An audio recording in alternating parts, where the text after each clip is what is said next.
Hello, I'm Laura, a registered dietitian with a specialist interest in gut health and IBS, and I'm delighted to welcome you to the Gut Loving podcast. This is a podcast which aims to increase awareness of IBS and the tools and therapies that can help you manage and improve symptoms. Whilst I'm here, I want to say a special thank you to the sponsors of this episode, Modify Health. Now, if you're one of our listeners in the US that's looking to follow a low FODMAP diet or wanting to make following the low FODMAP diet easier, then you will want to learn about Modify Health. They're a Monash low FODMAP certified company that deliver delicious, fully prepared low FODMAP meals direct to your door.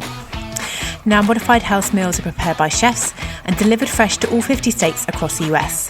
And because they arrive fully prepared, all you have to do is heat and eat, which is the absolute dream when you arrive home from work tired and hungry. Modify Health also has a team of FODMAP trained dietitians that can help you determine if FODMAPs really are playing a role in your symptoms. Now, if you want to give their fantastic service a try, Modify Health are kindly offering listeners of the Gut Loving podcast $20 off each of their first 3 deliveries, which means you can save $60 in total. To claim your discount or learn more, visit modifyhealth.com and use code GUTLOVE at the checkout. We'll also pop a link in the show notes. And now it's on to today's episode. I hope you enjoy.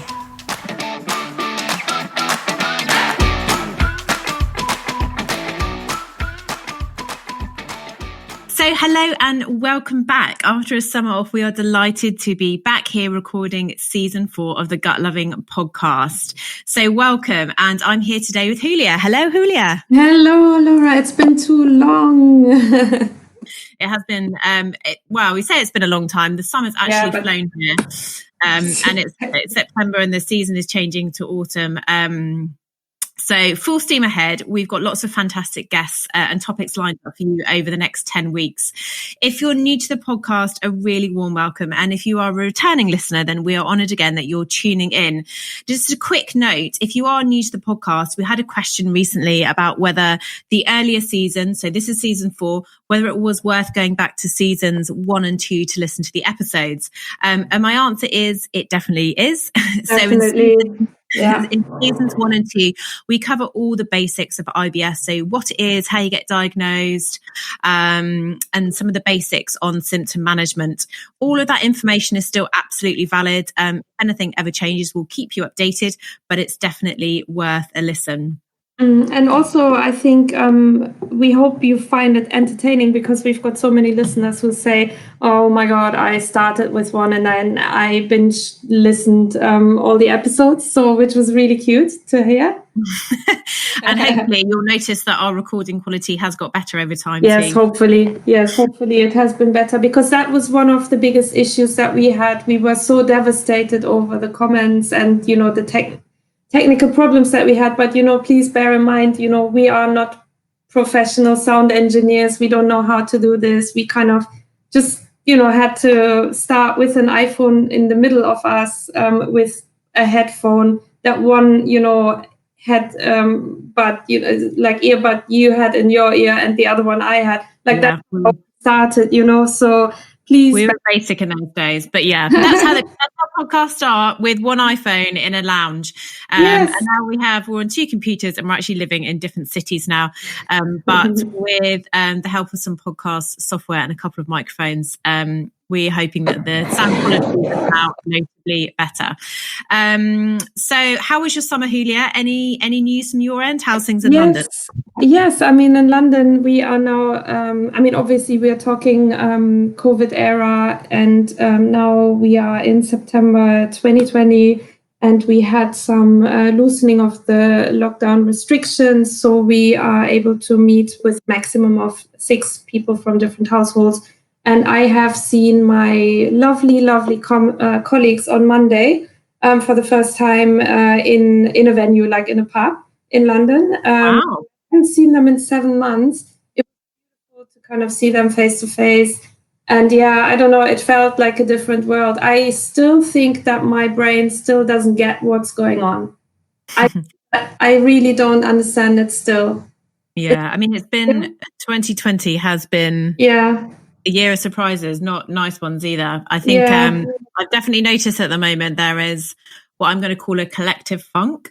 I think that everyone is, it's been a pretty devastating year for lots of people on sort of, to different degrees. But I think everybody is just generally struggling, sort of thinking about, certainly here, we've got the winter sort of coming and just sort of facing ongoing restrictions. And I've just noticed the mood we've just had a bit of a funk. I've been in a bit of a funk myself. So if you're feeling that, you're definitely not alone.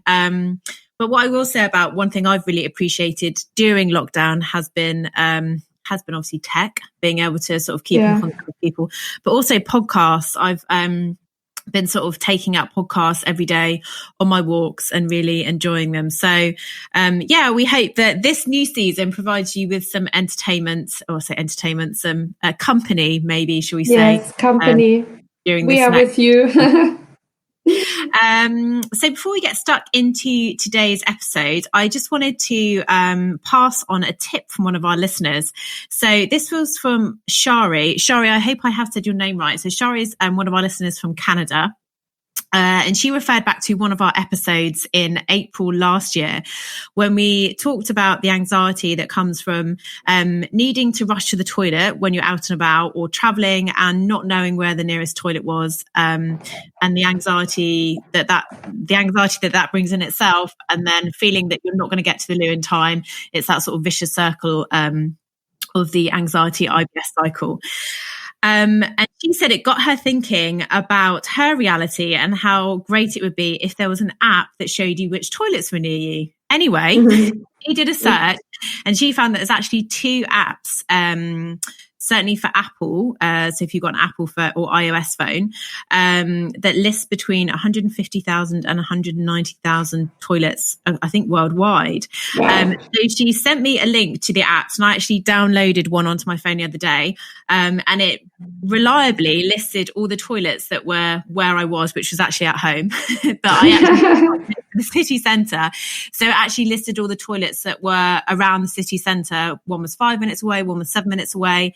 And you can get them in a list, and it gives you sort of walking directions, and it also gives you information on whether the toilet is paid or free. So I thought that was really helpful. That is awesome.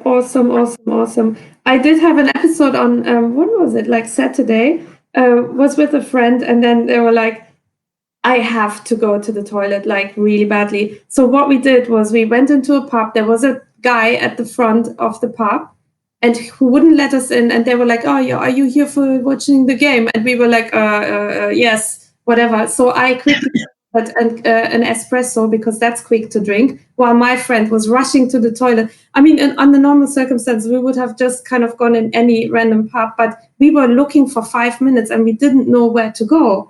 And there was that pub, coincidentally. I'm going to download that app for sure. Yeah, you can download the app and have a look. It's really good. And we'll also pop it in the show notes. And it's just reminded me, actually, that I'll do a bit of research after the podcast and after we've recorded today. And if I can find it, we'll put it in the notes. But I'm pretty sure if you live in the UK, you can get a card, which I think you can order from the IBS network. I have that. Says on the card, it's quite discreet that I need to use the link. So we'll put a link up for that as well. But I think these... Even I don't have IBS, and I think the toilet app's also useful because sometimes you're just out and you need to go. Yeah, so I do. Laura, I do agree. Urgency is a good thing to have, so we'll definitely add that in the show notes. Yeah, because the card is people wouldn't know what it is, and then that's too late. By the time they read it, the app is much more practical, I would think, from a patient point of view. Yeah, so we'll definitely add a link. So do have a look at that. So let's get on to today's episode. So in this episode, the first one of the season, we thought we'd tackle the topic of exercise when you've got IBS, because this is something we've only touched on briefly. And I have had quite a few questions over the last couple of seasons, just on exercise generally, whether it's helpful in IBS, what sorts of exercise you should be doing, if it is, and how much as well. So that's our topic for today.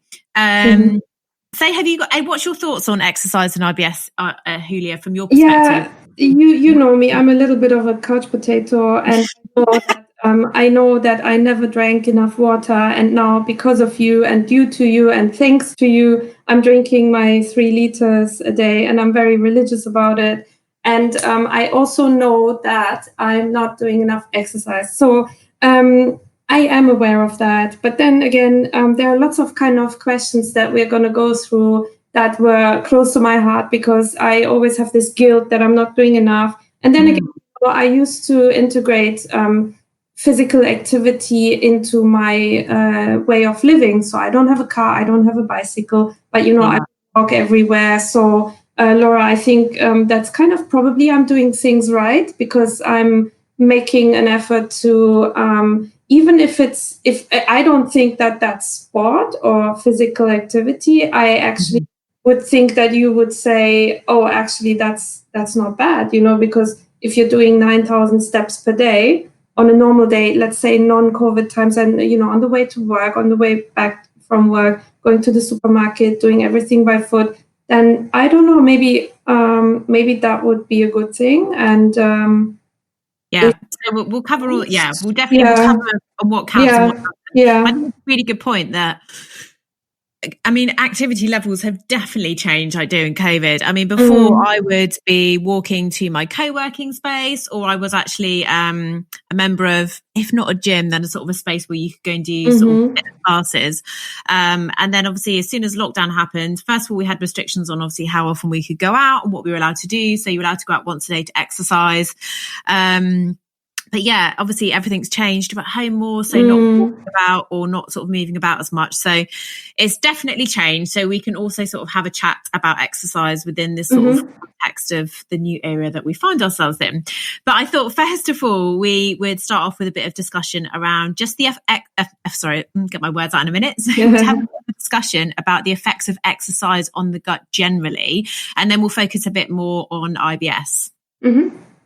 Okay, so just like most of your organs benefit from exercise, so your heart, your brain, your lungs, I don't think there's any sort of part of your body that doesn't.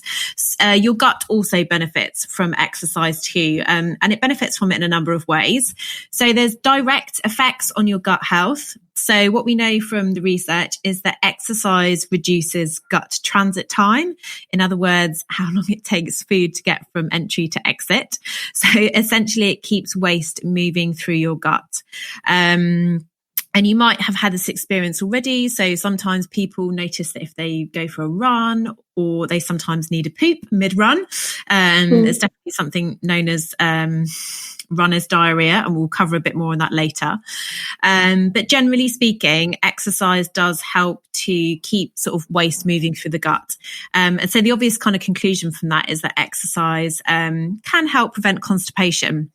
Now, in terms of the evidence for that, it's quite thin on the ground, but this might be related to the fact that constipation can be caused by numerous different things, and it's not necessarily to do with exercise.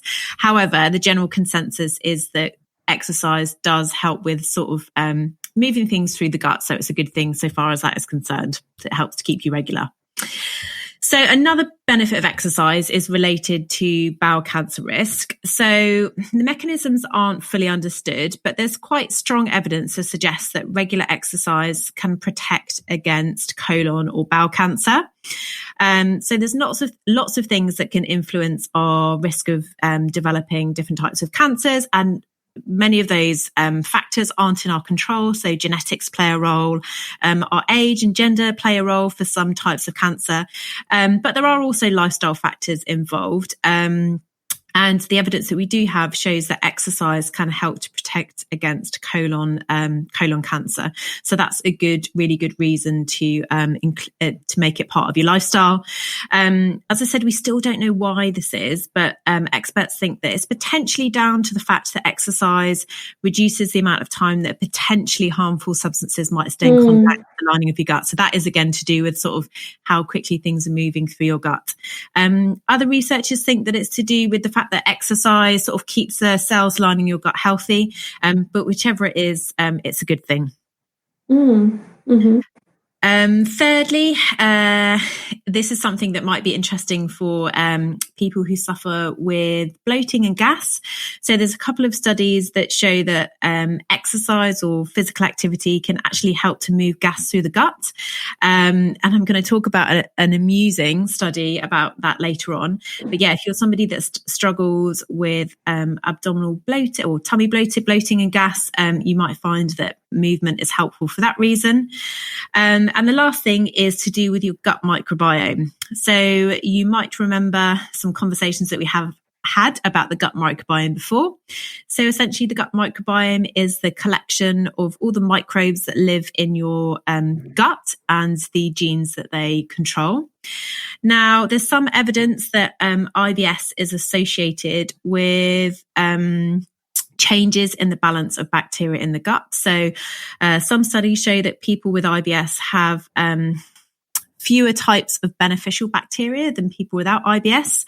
And when we look at exercise, we see that exercise is associated with positive shifts in the type of microbes in the gut. We don't know why this is. There's lots we don't know about the gut microbiome. So it could be to do with the fact that exercise can help with the production of anti-inflammatory compounds. It might be to do with the fact that exercise may change the pH of the gut.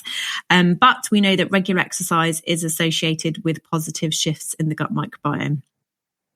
If we only knew why, isn't it? If we are, it might be a while before they find out that. And it's, to be honest, it's probably not one mechanism. There's probably lots of mechanisms at play.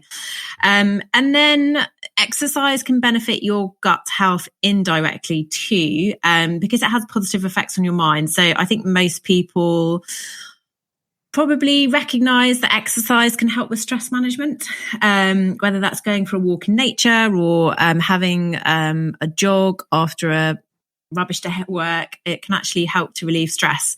And stress is associated with, stress can be associated with IBS symptoms. And therefore, if you're using exercise as a method to help you manage stress, it can have positive effects from that respect too. Mm-hmm. So yeah, any questions about that bit? Yeah, I mean, definitely. Like when I go for a walk with friends also, or even like a longer walk to some supermarket, or it's a different world, isn't it? Like I can definitely say that it just distracts you from. I don't know. I always think that I have more positive thoughts when I'm kind of walking about. Yeah. It's really somewhere. Is that not weird? I never thought about this. No, I think there's a lot of evidence that there's a few things happening, I think. So when we exercise for sort of at least 10 minutes or so, there is a release of endorphins. So those are sort of, compounds which sort of can help our brain feel happy. So we can get a bit of buzz while we're exercising. And if we're in a green space, so if you're walking in a park or you can see trees or water, it's actually quite a lot of good evidence to suggest that actually just being around nature and green space helps us to feel good. And it's quite calming. And there's something we can sort of absorb nature without it sort of paying it direct attention. So it's kind of just there in our sort of focus. And actually it can help us sort of, I don't want to use the word recover, but if we've had quite a stressful day, going out and walking through a park can actually be really restorative. Yeah, and I'm sure that many sport buffs, they just cringed at what I've just said. But when I was saying it, I was thinking about my way to the supermarket. So I'm walking past quite green spaces. Yeah. That's probably why it just made me think for a little while. Yeah, definitely. Like being out and about in the green, it does 100% have a positive impact on me. And, I have to say for myself, I need to force myself to create those environments more. Yeah. I am a person who can happily stay at home from Sunday to Wednesday because, I have the luxury to work from home. But, that's also dangerous, because you have like, my days start earlier, they finish later. I've got lots of stuff on my mind. I'm constantly worried about the deadline of the day and the one. And then I'm like, shall I go to the supermarket now? No, come on, let me kind of work on something half an hour longer. But then again, it's like, come on, your body needs that kind of stuff. Yeah. So I need to start forcing myself a little bit more, like I did with the water.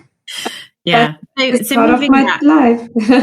Yeah, I think there's two kinds of stuff. I think getting up and moving around is really important. So we also know that you can't offset a day sort of sat at your desk with an hour in the gym. So it's not just exercise that gets your heart and lungs moving that's important. Also stretching throughout the day, just not being seated for long periods of time. So getting up and moving kind of every hour or two, having a stretch, having a walk around is good. Or even maybe taking a call, or, you know, stood up, or, you know, going and standing and having a cup of tea, for example. But then also having movement as well, so that does warm up your body and get your heart and lungs working as well. And we'll talk more about what sorts of exercise. But I think, you know, you're absolutely right, especially if it's a miserable day outside and it's cold. We might say to ourselves, like, I'm going to go and do it later. And then suddenly the day gets eaten up and we're tired and we can't be bothered. So much of this, I think, is about making it a habit. So if anybody is struggling, what I'd always recommend is just doing it first thing in the day, get it out the way and done. It actually really helps you in a positive frame of mind for the day. And you could just start with 10 or 20 minute walk before you start work. I've started doing that since lockdown. So I used to walk to my co-working space, and I don't do that anymore. And I just go and have a walk in a nearby park. Sometimes I take a cup of coffee with me, or sometimes I pick one up. And it's just a sort of part of the day where I get a bit of movement in. It also gives me a bit of headspace before I start work. So to be honest, if I leave it, it sometimes doesn't get done. So I try to make it the first thing that I do before I sit down for work. That's a good one, actually. So we've talked about, essentially, to summarize that first bit, exercise does have positive effects on the gut. So it can help you poo regularly. It helps to protect. It can help to protect or reduce the risk of bowel cancer in the long term. And it also seems to have positive effects on the gut microbiome. And it can help as a stress management tool, which has indirectly can have positive effects on the gut. So generally speaking, exercise is a positive part of caring for your gut, shall we say. So what about exercise if you have IBS? What's your feelings on this, Huelya? Yeah, so basically, I'm thinking, let's say I've had a really, really bad episode of cramps and, bloating and combined with pain. I don't know, but I think I wouldn't know which exercise would work when I'm kind of almost crawling on the floor. So I do understand that you might say, actually, in order to prevent that, exercise is great. But that basically two parts. Before that even happens, what could we do in order to mitigate that? And then once you're in this kind of extreme distress, what would you recommend there? Yeah, good points. And I should say at this point that I'm not an exercise of course. So I'm just going to tell you what I know from my clinical experience of working with people, but also what I've read in the research as well. So let's talk about the before bit. So let's just talk about exercise generally and IBS symptoms. So what the research shows, the research that we have, what that shows is that increasing physical activity, so increasing exercise levels, does seem to improve IBS symptoms. And I'm going to talk about a couple of these studies in a minute. So why might this be? Well, I've mentioned already that exercise can help to maintain normal digestive function, or to put it another way, it can help us to poo regularly. So exercise may be helpful if you're struggling with IBS-C, so IBS constipation. So exercise also seems to encourage the growth of beneficial bacteria. And as we know, there may be this kind of imbalance in people with IBS. So if exercise may be having a positive effect in that way. Exercise also, as we said, helps to reduce stress, which can be a key trigger for IBS. So it may help through that. And this is particularly, I think we've sort of discussed before that there can be many different triggers for IBS, but for some people, stress is a really, really big one. And so if you are somebody who knows that stress is a huge trigger for you, then thinking about exercise as a sort of tool in your toolbox is probably a really smart thing to do.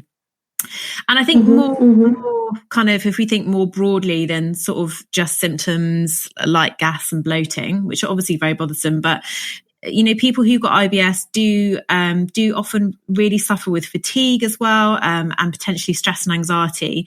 And so exercise can actually help to improve fatigue, which sounds completely bizarre, doesn't it? Because yes, it does. Why would you want to go out and do any exercise? But exercise can actually work. It sort of works. When we feel fatigued, we kind of generally feel it sort of in our bodies, but exercise can actually help to reduce fatigue through kind of effects on our brain. So actually, I'm not talking about running a marathon or even doing a 5-kilometer jog. I'm just talking about going out and having a short walk, for example. It can actually have positive effects on how we perceive fatigue as well. Okay, so when we're talking exercise, I'm always thinking, oh yes, 5K, gym, 1 hour, 2 hours. This is kind of me in my mind, where I'm like, okay, if that's exercise, the definition of it, I've got a slightly kind of distorted vision of what that is. So if you're saying, honestly, like it's not that, it's anything. It's like, before you even start your day, you could go to the supermarket, and if I actually say that, let me cook something fresh every day, and I just buy the portion and the ingredients for that meal every day, then I'm forced to go out. Yeah, exactly. Already count, and then you go to that supermarket that it's a bit further away, not the one that's like around the corner, for example. That I see what you mean. Mm-hmm. And walking definitely counts. So we're going to talk more about what sorts of exercise count, but I actually like to think of it as movement rather than exercise, because I think exercise, we do think of it as like just the stuff that you do in the gym. Sure, and it's definitely not. So anything that basically gets you warm, increases your heart rate a bit, all counts. So walking, jogging, swimming, getting on your bike, just dancing in the kitchen, all of that type of thing counts. Okay. So I'm going to talk now about a few studies that have looked into the effects of exercise in IBS, and I'm really going to give you like a short overview. So I'm not going to go into loads of detail, but what we will do is pop some links to the studies in the show notes if anybody's interested. But I just wanted to give you a sort of, I guess, a brief overview of some of the findings. So in one study, which was published in 2011, they had a group of about 100 people who had IBS, and they were assigned to one of two groups, either an exercise group or a control group. And the exercise group were encouraged to do 30 minutes of what they call moderate intensity activity. So basically things like walking and cycling. And they were encouraged to do this 5 days a week. And the control group were asked not to change their exercise levels, so not to change anything at all. And what they did was they assessed symptoms at the beginning of the study and after 12 weeks. And after 12 weeks, the exercise group reported a significant improvement in their symptoms. So it's a really small study, but it does join others which show that gentle exercise is a quite good low-cost way to potentially help with symptoms. And it could be that the exercise helped in lots of ways. It could be that it got them out of the house every day and it gave them a break from work. It could be that, they had maybe they went out and they met up with a friend to do some exercise, and that sort of really, that really helped their mood. So we don't know exactly why it helped, but just that it did. Yeah, so, I think I can kind of see that now, because you're just getting distracted, your stress levels probably decrease.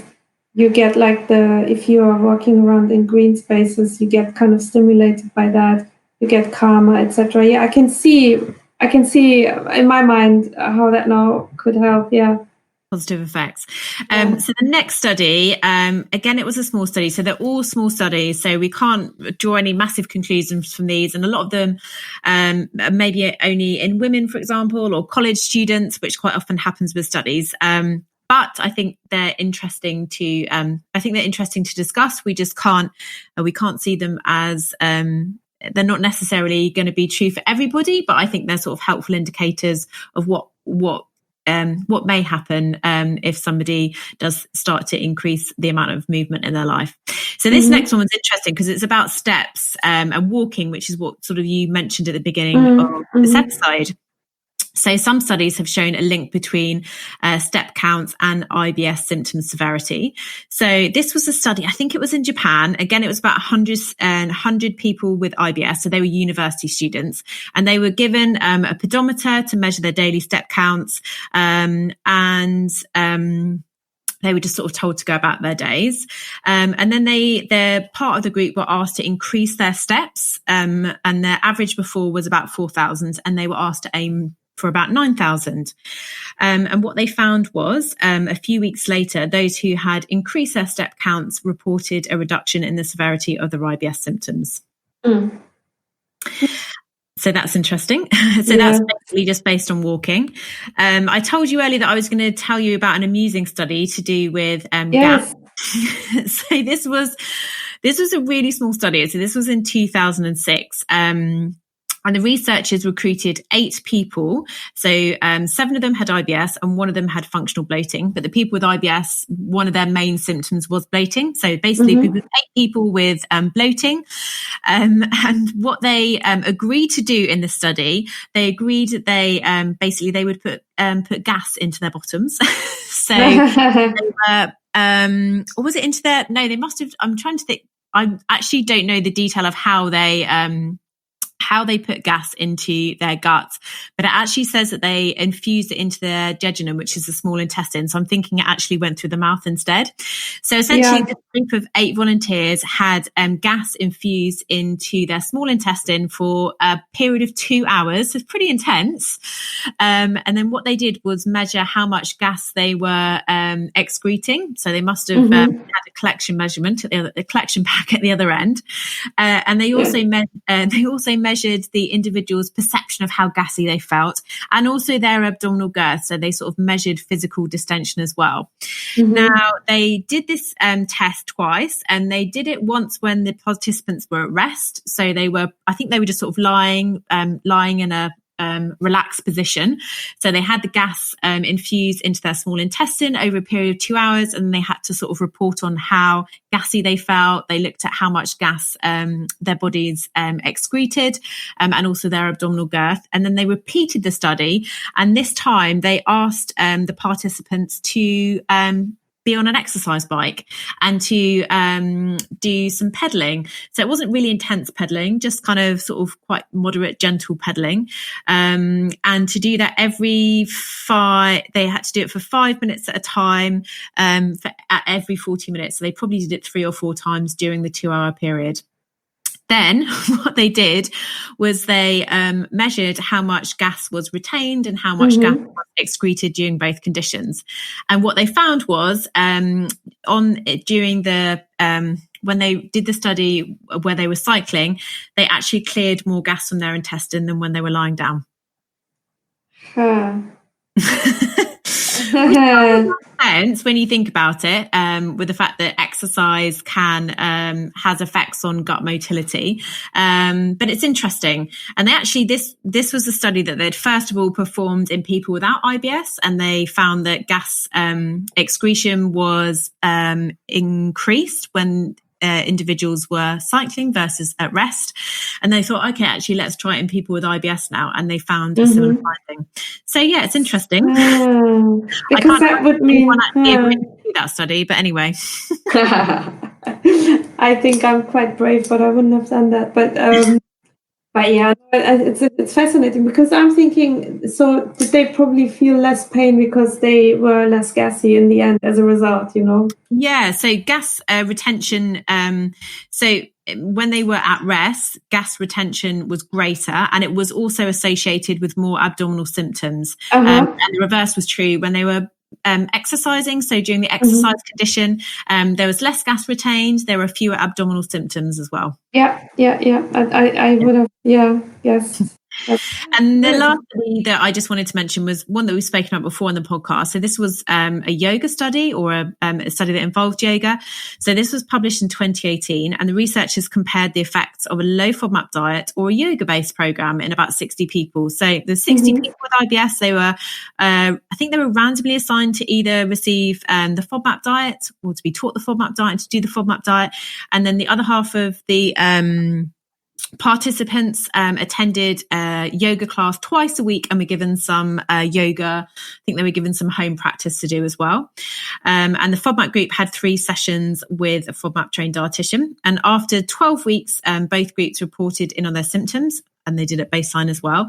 And both groups had a significant improvement in their symptoms. There wasn't any kind of difference, so one group did better. However, the yoga group also saw slightly better improvements in their anxiety levels. Mm-hmm. And I think that study, we've mentioned it before, because I think it's really interesting that a non-diet therapy was basically... We know that the FODMAP diet has a really good success rate. And it was interesting that this study found that yoga was as effective. Mm-hmm. Yeah, now, not to say that yoga is a cure or that yoga will work for everybody, but I think it's just it's a really nice study that demonstrates the value of looking outside or looking at non-diet therapies as well when you're looking at symptom control. More holistic, isn't it? Yeah. If you say, "Oh, this doesn't work for me," then that doesn't mean that that's the end of what you can do. Yeah, exactly. And I think if the FODMAP diet hasn't worked for you, or you don't want to do something restrictive, and that's totally understandable. And there's some people for whom a restrictive diet isn't suitable for, or to do any kind of elimination diet, then please don't feel like there's no other options. We're going to be hopefully introducing you to some other options during this season of the podcast, but certainly thinking about something like a yoga program could be a really good idea. And I don't know if you've noticed anything about the types of exercise in these studies as we've been talking about them, Huelya. They were quite mellow. Yeah, So they were all low to moderate intensity. So none of these studies asked anyone to do any running or I always think of running first of all, because I find running quite fun. But no one marathon, to do any running or triathlon or any HIIT workouts. And so what we've actually seen is that it's low to moderate intensity exercise that seems to be beneficial. So walking, cycling, yoga, all of these types of exercise, so which increase the warmth in your body and sort of get your heart rate increased. But certainly nothing intense.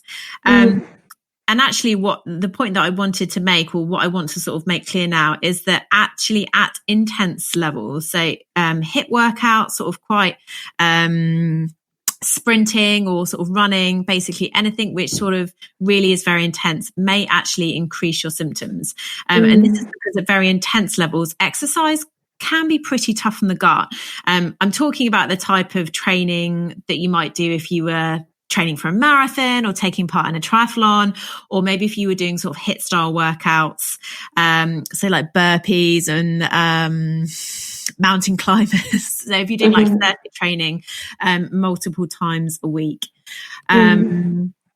And so that's probably more of the exercise that you were thinking of when we first started talking about exercise today. Yeah, so I mean, that's actually good news for me, because now it's much more tangible for me and doable. And, I think I'm losing a little bit the anxiety exercise / movement. I like the word moving more. Yeah, movement versus exercise. Yeah, exercise is for me is a chore. For other people, it's a lifestyle and a must have in their life.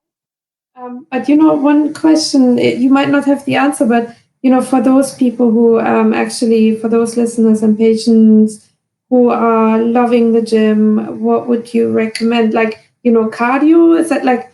I'm thinking there are probably people who really like the whole, like, let me sweat for 1 hour, let me kind of and if maximum levels. So what do you have any ideas for those? Yeah, I think if this isn't a call to, I guess the thing to do is just to become aware of how exercise might impact your symptoms. So if you're not doing any exercise at all at the moment, hopefully this podcast might be a bit of a nudge for you to think about introducing some movement into your life.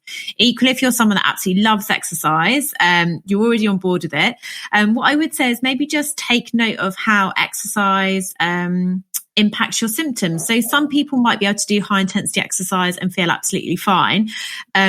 But in my experience, kind of what I've heard before from people with IBS is that, particularly if they're having a week where the symptoms are quite severe, is that really intense exercise just actually aggravates things. And there are a number of reasons for this. So when we exercise, blood flow moves from the gut to the working muscles. So, and the more intense the exercise is, the sort of more blood flow that will go to the working muscles. And that means that all the sort of blood flow, not all the blood flow, but some of the blood flow to the gut is shifted from the gut to the skin and to the working muscles. And that can cause changes in gut motility. It certainly stops like stomach emptying. So that can sometimes cause nausea if you've eaten sort of quite close to exercise. You might get some acid reflux.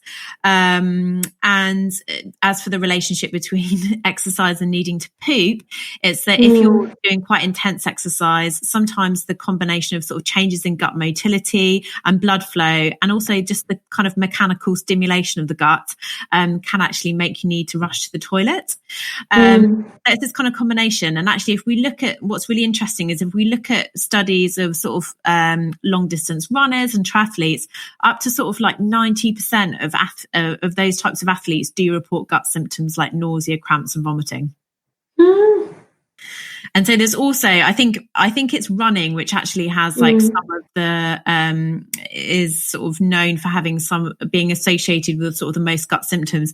And some of that is just due to the sort of mechanical bouncing of the gut, during running. So it sort of does make sense, because actually people that are cycling, if you kind of compare cycling and running, the gut symptoms are kind of less common in. Makes sense.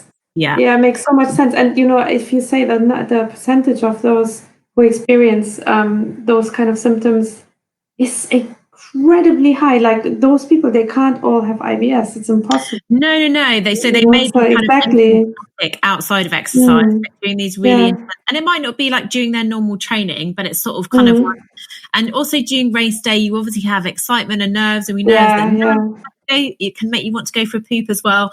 So it is just that kind of, I guess the point is that these kind of extreme sort of very high intensity levels, we know that gut symptoms are really common. So if you are someone who's got IBS, it's just worth bearing in mind that very hard or intense exercise may actually be aggravatory for your symptoms. So if you're someone that really likes intense exercise, I'm not saying just stop doing it, but it might be worth sort of keeping a diary of your exercise and your symptoms, and potentially stepping back on the intense exercise, particularly if you're finding your symptoms are flaring, swapping in for some lower intensity options, and making sure you have rest days. Rest days are also really important too. And because of my kettlebells, because I've bought 2 kettlebells. Yes. We can talk about weight training. But just in terms of the best exercise for IBS, so we don't have a best exercise, but if we look at the types of exercise that have been looked at in studies, it's the ones I mentioned before. So walking, cycling, yoga, swimming, that kind of thing. And the other thing in terms of how much you should be doing, again, there's no guideline for IBS. But I think a kind of really good place to sort of aim for, if somebody is sort of not currently doing any or wondering how much they should aim for, is just to follow the physical activity guidelines for adults in the UK, which is basically 150 minutes of moderate intensity activity a week. So 30 minutes, 5 days a week is a good goal. And I'm saying that I bought some kettlebells, but in all fairness, I just got them in lockdown, and I was kind of scared that I wouldn't do anything, because all I did was 9.5 weeks. I was in my home, didn't leave the house because of lockdown, because I did have COVID, etc. So all went well. I don't have it anymore, but I'm suffering actually from the fatigue syndrome, viral fatigue syndrome now, which knocks me out most of the week.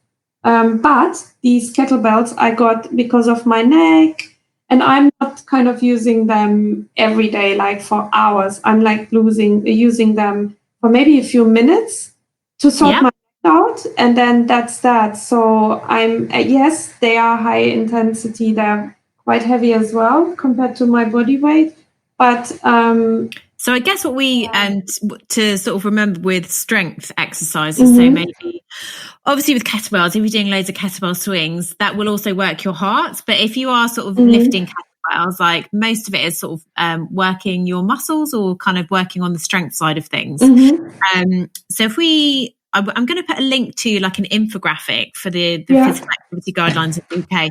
So I think most people, well, I say most people, but maybe I'm wrong because I sort of work it within the health space. So the guidelines are really familiar to me. But yeah, the guidelines for physical activity in the UK, and I think these are probably similar between countries. There's 150 minutes of moderate intensity activity a week, so 30 minutes, 5 days a week. And that could be like walking, swimming, cycling, dancing, anything that gets your heart rate up and makes you feel warm. But it doesn't have to be particularly intense. They also recommend that you break up sedentary time. So try not to spend, say, like 6 or 7 hours sitting without doing any movement.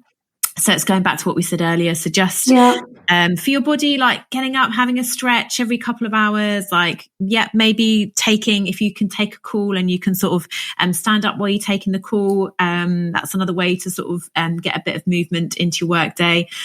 Even doing some like neck rolls or a few kind of yoga stretches sort of between meetings if you can. And then the other type of exercise that they recommend you include each week is strength exercises. So they recommend that you do things for strength or balance twice a week. And not many people know about that. So most people know that it's really good to get some what we call cardio, but basically exercise which increases your heart rate and makes your body feel warm. But in addition, we now have this recommendation that we should be doing strength or balance type exercises twice a week. So kettlebells would certainly come into that. Yoga would come into that. Pilates would come into that. So, and also any kind of body weight exercises. So things like push-ups, squats, that type of thing as well. Oh my goodness. So I have been doing things right. So you had some questions, didn't you? Do you want to, I don't know if we've answered them all or if there's any that you want to. Almost all of them because I'm always checking. So I've got like these push-ups that I'm doing. Press-ups, not push-ups. My God, push-up is something else, huh? So press-ups in the morning, but I've been doing them since almost 15 years because I have always had the habit that I've got an office job and I'm always sitting and lounging in my chair, totally wrong. Like that messed up my neck and back. And since 15 years, I have this kind of weird thing in my mind that I need to, in the morning after I get up and before I go to bed, I do a number of press-ups. And I've really consistent with it unless I'm ill, like unless I've got, I don't know, I'm not feeling well, not IBS related, but something where you actually have a virus, like not coronavirus, but, just the normal flu or, a cold, then I don't. But I have been doing that since forever and ever and ever because I'm so scared to kind of get back into this paralyzing neck stiffness that I don't even know if that's a good thing, so no idea. But for some reason, I have kept that habit. And that's another thing where I didn't really count that as exercise. But then again, I think I'm doing more than I think. Yeah, it certainly sounds like it. So press-ups, push-ups would definitely count as your kind of strength exercise. So if you're doing them every morning, that would definitely count as your, that would count towards your strength training.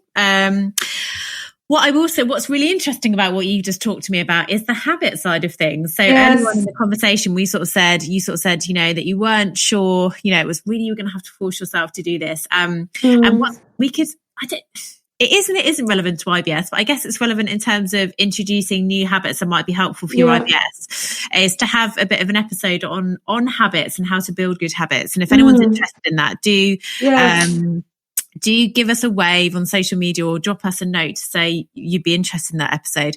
But I've done quite a lot of work on habits for some of the other for some of the work that I do outside of the podcast. So I work on program development on a few apps.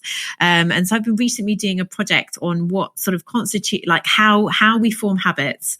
And it's really interesting because most of us think that So we have an intention to start doing something, say, for example, walking for 15 minutes every morning before work. And we start doing it and we expect it to become habitual really quickly. So there is some oft quoted research that, it's not even research, actually, it's a myth, I would say, that it takes between like 10 or 21 days to form a habit. And actually, it takes way longer.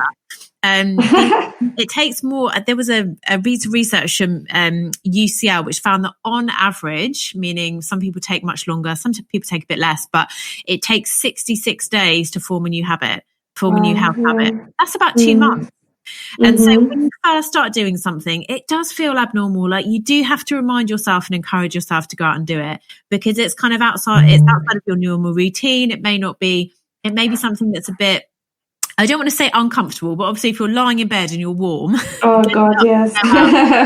It might not feel like the most comfortable thing in the world.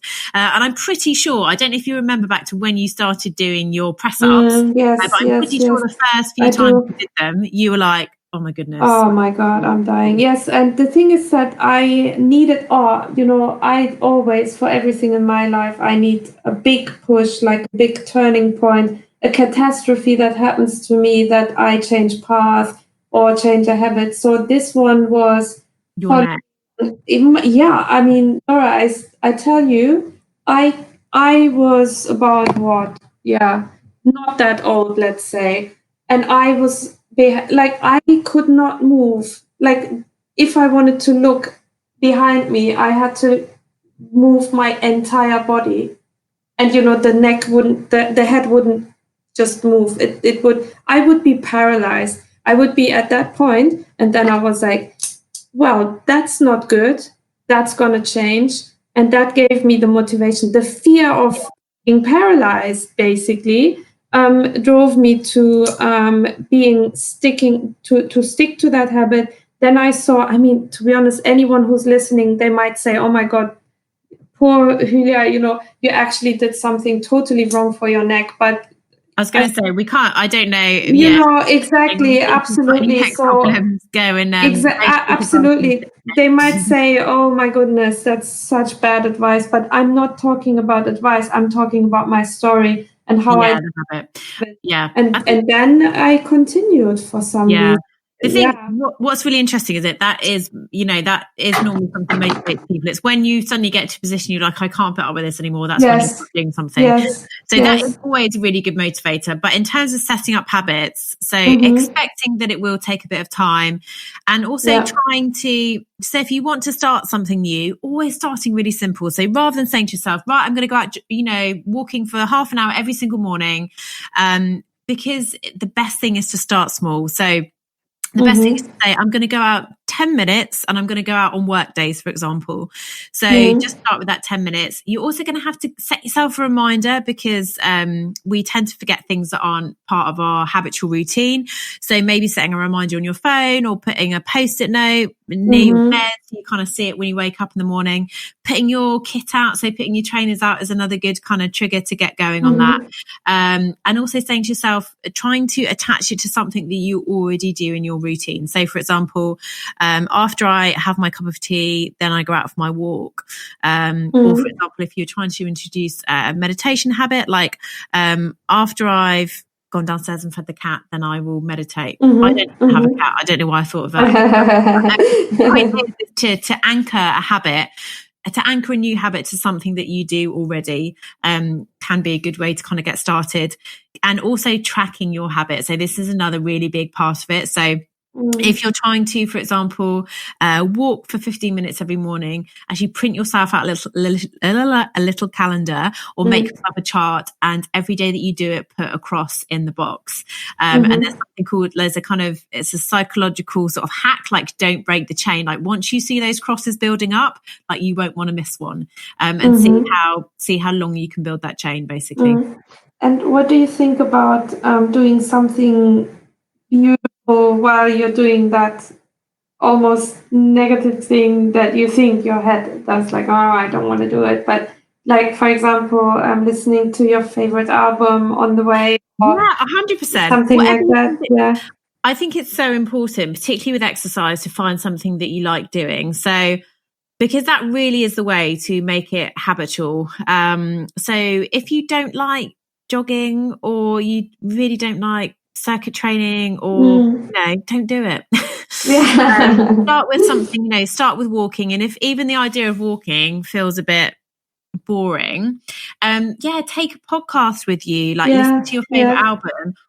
And the other kind of psychological hack is to give yourself a reward when you get home. So maybe it's like, I'll have my coffee when I get home, if you can tolerate coffee, or a cup of tea. Or maybe you say to yourself that every day that you do your walk, you get to watch a half an hour show in the evening, or something that you enjoy. And actually attaching a reward to it, or even giving yourself like an internal fist bump, is good. Or post a picture of what you're doing to us on socials, and we'll give you that high five as well. But so I think it's really important I've certainly really enjoyed kind of my walks more when I go out with my headphones, and I either listen to some music or a podcast, and that I sort of find that's a really positive way to start my day. I think I'm going to go after later on today. I'm going to probably do something that I was playing with the thought with, and I'm going to do it now. Yeah, send me a picture. Yes, I will. Really nice to, end the day as well. So if you're like me and Huelya at the moment, you're at home working, actually just closing your laptop at 5:30, whenever you're 6, whenever you finish work, just going out for a 10-minute walk is a really nice way to kind of just separate the end of the workday. And then when you get home, it's like, now I'm home and my evening starts, is also something that I've been experimenting with.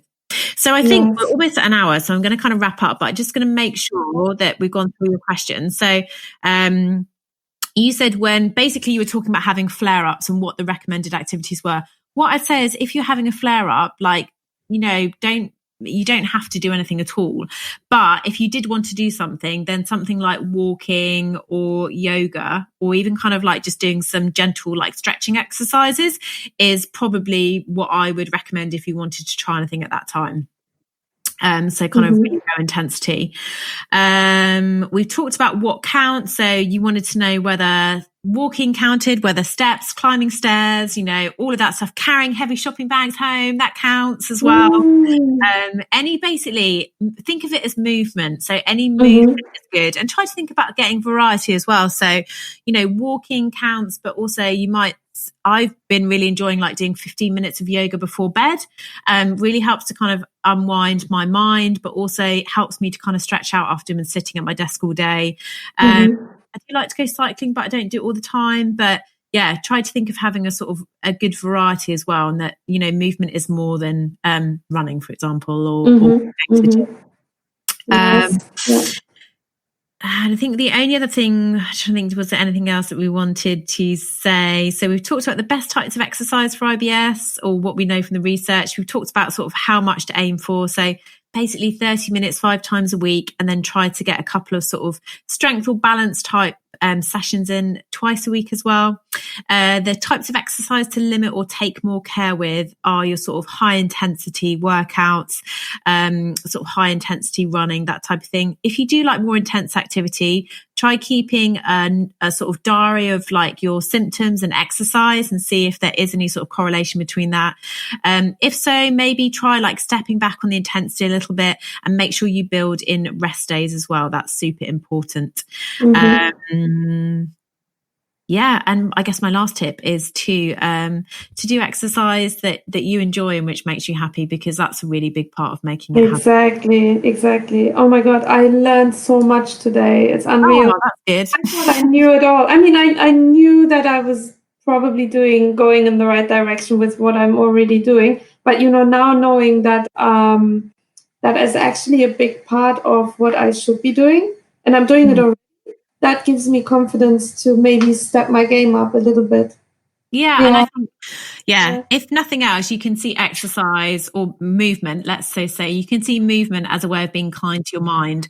And certainly for me, when I was in my 20s, I'll fully admit that exercise, I was kind of driven by what it could do for me aesthetically. So I used to think that I had to do exercise to look a certain way, and that I was really into and I say into, what I mean is I used to really make myself go to kind of more HIIT style workouts and get up at 6 a.m. and go to the gym. And I didn't enjoy it, and it was really kind of putting myself there again. But when I started to think about exercising or moving in a way that felt good, and I did it as a way to look after my mind, my whole approach to exercise changed. So there are some days where I want to go out and do a bit of a harder workout. But on days where I think, I just want to have a walk, or I fancy doing a bit of yoga today because I'm, feeling kind of a bit more stressed out. If I approach it from the perspective of like, what does my mind want to do today? What do I feel? What would feel good in my body? My approach to it completely changed. And I've actually found that it's been so much easier to make a habit of it when I've actually when I've kind of been led by what my body feels and how I want my mind to feel. It's been really, really been a positive experience for me. So I'm not sure if that helps anybody, but in case it does. Definitely. That's absolutely beautiful. Like, I'm kind of literally in this last hour, I probably changed my mind towards exercising. That's insane. Well, that's good. Hopefully it's up.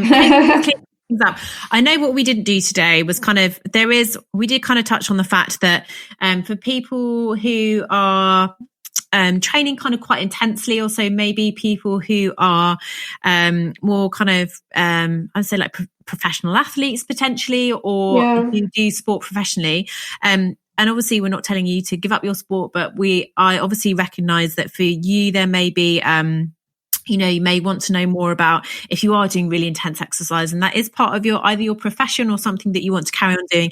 How do you manage symptoms during race days, that type of thing? We didn't touch on that today. If anyone's interested as a kind of more sport focused episode, do let us know.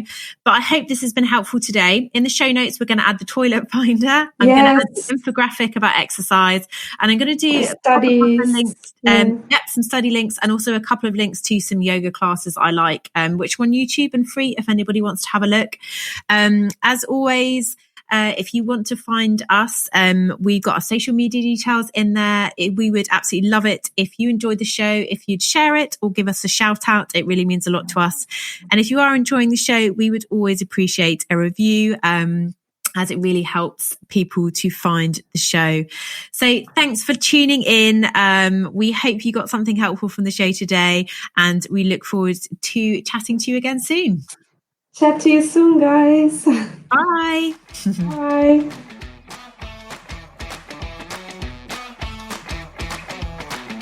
So that brings us to the end of today's episode. I really hope you enjoyed it and took something useful from our conversation. If you did enjoy it and are enjoying the series, we would absolutely love if you could give us a review. It really helps other listeners to find us and encourages us to keep going with the show. And if you are really enjoying the episodes and series, why not hit subscribe so that new episodes land in your podcast inbox without you needing to remember to check in. So thanks again for joining us, and we look forward to you tuning in again next time. Take care.